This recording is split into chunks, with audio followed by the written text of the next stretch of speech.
Alright, so what we're going to check out here is a Slayer match on Damnation on Halo Anniversary. If you haven't played this map since Halo CE, we're going to point out some of the new additions, some of the changes. If you have played Halo, have played it since Halo 1. So right at the beginning of the match, one of the first things you want to do, at least for me, is fly to this lower level that you just saw, is grab the rocket launcher.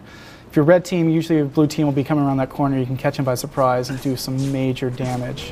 One of the other power weapons you just want to be aware of early on is in the upper spine area. It's basically a 3-level map, upper, mid, and lower area. So this is where the sniper spawns up here. You also have a teleporter, so you can kind of sneak your way through the map a little bit.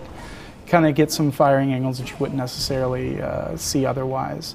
One of the additions with this version that we're playing here, it actually has armor abilities turned on, so jetpack is your friend when making your way through. Since it is a multiple level map, you can kind of shortcut your way around, get away from danger if necessary, and recharge your shields for the next time you're fighting. One of the things you'll notice is that the color palette is pretty different from the first time if you played the original Damnation. It's a much darker purple to be consistent with the kind of graphical style from Halo Reach, and using all the fun tools at our disposal that we've come across in the last 10 years. You'll see the updated waterfall effects. If you see this bottom area, it's another major change. This spot here at the bottom with the 3 prongs, it was definitely a lot of risk coming down here, because in between them there were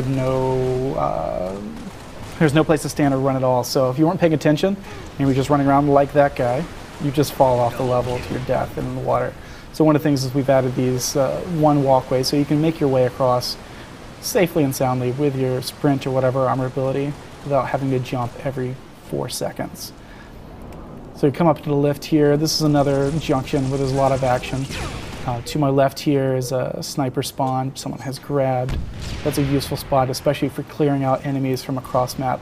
If they're not paying attention, you can usually pick them off relatively quickly. This is a map that has a lot of long sight lines, but definitely has a lot of close quarters. So the grenade is your friend. Feel free to use it early and often. Use it at the walls, use your angles, drop the grenades at people's feet so you can kill them. If you got jetpack, use it consistently. Because like I said, you can shortcut your way around the map and really just maneuver the angles to move in behind people. And they might not be paying attention. You can get the drop on them relatively quickly because it is a multi-level map. Sometimes it's easy to get confused on radar where everyone is. So that's Damnation. Frenetic mixture of mid and small range, short range action. Definitely changed up both graphically and have some layout differences, but definitely armor abilities change up the experience in the base Reach sandbox. So that was just a taste of some Slayer action on Damnation. As we get closer to launch, you'll be seeing more, and be sure to tune into IGN for more coverage.